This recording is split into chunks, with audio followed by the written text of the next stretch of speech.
Se você quer um filme com uma história, uma boa história, um enredo assim impactante, boa direção, um excelente elenco, figurino, fotografia, você tem que assistir Marshall, Igualdade e Justiça.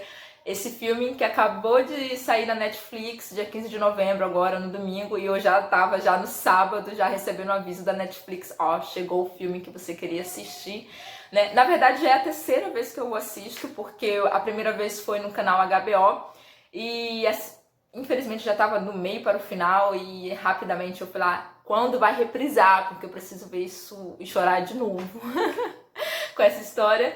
E aí eu assisti na íntegra e agora pela terceira vez. E assim, de novo, é a beleza do filme, é um filme muito bem trabalhado, figurino, é um filme de época, a história se passa mais ou menos ali entre a década de 30 e 40.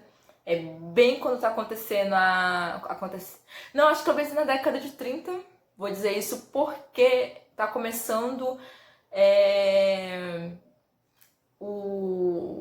aquela coisa do... Não é apanhar, não, de perseguição aos judeus, né? E a gente fica, através de uma fala de um personagem, a gente sabe do que está acontecendo na Europa. Enfim. E, mais uma vez, é o segundo filme que eu assisto essa semana que tem um negro e um branco judeu. Coincidência, né?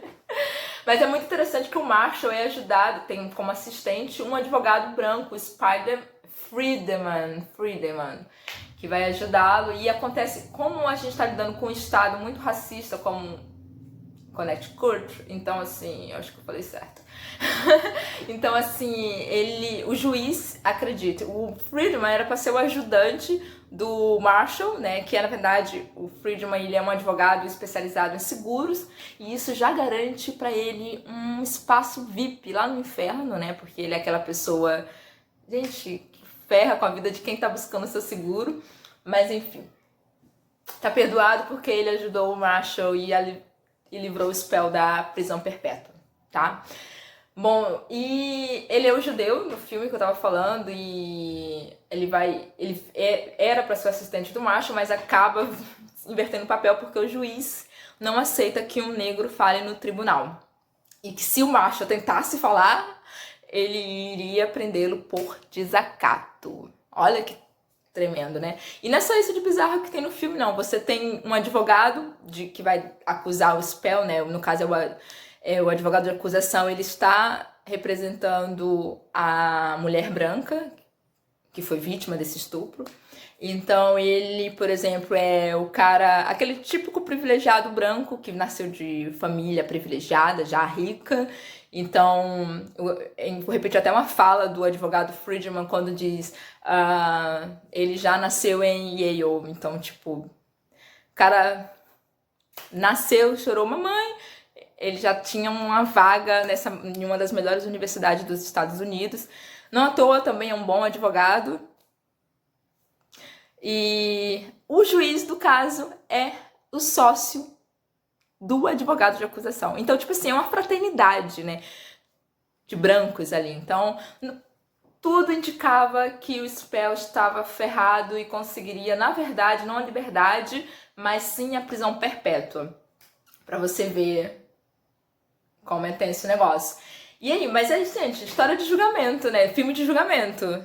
Tem os suas reviravoltas, testemunha ali, detalhes que, né, deixaram passar, mas que aí, opa, peraí, tem um detalhezinho aqui que a gente não prestou atenção, e aí a gente tem toda a reviravolta super empolgante no filme que você fica, uau, meu Deus do céu, e depois você vai às lágrimas no final. Bom, a primeira cena do filme, pra você ver como é um filme diferenciado, então, e eu fui ver assim, quem é o diretor desse filme, eu esqueci o nome dele, mas é um diretor negro. E aí eu falei, tá, por isso que essa história não é do ponto de vista da branquitude, né, do estereótipo do negro. Ao contrário, é um negro contando a história de um outro negro, então ele dá toda uma dignidade. Isso é impressionante, ou seja, você não vai ver na primeira cena um negro roubando ou assaltando no Brooklyn. Não, ao contrário, você vê o Chadwick Boseman é a cena que nós mulheres cis héteros gostamos, que é ele de costas, de camiseta branca, passando sua camisa social, e depois ele colocando, enfim, terno, gravata, sobretudo, seu chapéu. E essa é a segunda cena que é maravilhosa, esse enquadramento que vai do busto do Boseman, endireitando o chapéu, que lembra muito aqueles filmes noir, sabe? Tipo Casablanca. E é um filme que você vê muito branco nesse lugar de homem sério, homem que tem alguma coisa muito séria e profissional para fazer. A gente vê o Boseman em um excelente papel, assim, que ele foi super elogiado. Pena que não teve uma indicação ao Oscar de melhor canção, se não me engano, que eu vi no Google, mas... E fora isso, teve prêmios, mas dentro da própria associação NAACP, que é uma associação que tá nessa batalha aí, ajudando grupos ou pessoas de cor, culturalmente, empresariamente, financeiramente falando, enfim. É uma fraternidade exclusiva para negros. Bom, outra coisa que me chamou a atenção, sem ser os braços do Boseman, é, gente, quando as câmeras abrem para a sala do tribunal ali, ela foca num quadro em cima da porta, e nesse quadro tem um homem branco com, tipo, um colono, né, em inglês, com vários indígenas amarrados, feitos prisioneiros, né, se eu não me engano, acho que são até moicanos. E... tipo assim, é tudo uma questão de leitura, né? Da gente fazer uma leitura do filme, porque o foco dele é esse, ó. A gente tá falando de uma questão étnico-racial, do racismo que não é velado contra os negros. Não é velado mesmo, gente. Até o júri, que na hora da entrevista ali, tinha cara dizendo assim, eu não gosto de pretos. Não gosto. E a imprensa também parece não gostar, porque um dos focos... a câmera filma assim uma reportagem de jornal onde tá falando do caso, né, do estupro, onde mostra um gorila King Kong, né, carregando nos braços uma mulher branca, né, e ela, numa expressão, a gente pode fazer uma leitura corporal ali do desenho, que ela estava em perigo, né. Outro ponto interessante nesse filme é o papel do Friedman, né, como eu falei, ele é um cara branco, judeu. A personalidade dele é uma personalidade mais pacífica, né? Então ele, às vezes, tem as cenas que dá a entender que ele é como se fosse aquele garoto da escola que sofria bullying, que a galera tinha brincadeiras pesadas e que ele não reagia, ou seja, é uma pessoa que não vai gostar de conflitos, e leva isso para a vida adulta, então ele não vai gostar de conflitos, de um debate extensivo, né? Ao princípio ele recusa participar desse processo todo, né? Principalmente, eu acho que há um receio pela sua comunidade judaica, de brancos, etc e tal, porque a gente tá falando dos Estados Unidos racista, né, gente? Então, a gente até entende a preocupação dele, mas é interessante a evolução dele nesse filme e o que o discurso por trás desse personagem é: brancos, vocês podem ser aliados na luta antirracista, né? Basta vocês reconhecerem toda essa situação, não é reconhecer, porque eles reconhecem, tanto que o Friedman sabe por que ele não quer o julgamento, ele não tá preocupado com a carreira dele, ele tá sabendo que vai defender um negro, não porque ele é negro, mas ele já, sem antes sair o veredito oficial, ele já advoga, tipo, cara, esse jovem negro não vai sair dessa, né?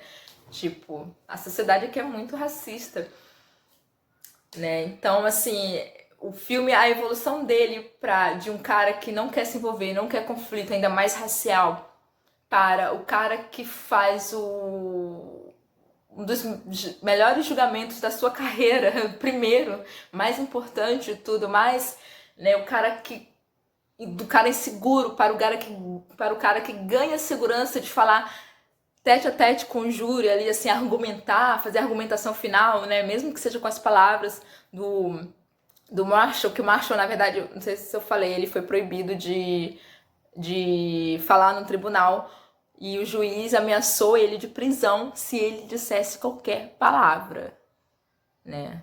Então, assim... Bom, enfim, eu sei que o Friedman ganha uma segurança, né, na situação toda, E aí eu acho que tem esse discurso de brancos, vocês podem estar com a gente, com os negros, na luta antirracista, né? É uma luta nossa também. A gente tá falando de humanidade. E conforme o Friedman vai ganhando confiança, vai reconhecendo que essa verdade ela precisa ser vista, escancarada, assim como os racistas estão fazendo, né, sem medo de estar na porta do tribunal, exibindo cartazes racistas. Enfim, quando ele se põe nesse lugar de empatia, de compaixão e de proximidade na luta do outro, né, ele cresce e o julgamento melhora, né? A gente tem uma reviravolta na história porque a perspectiva dele muda, né?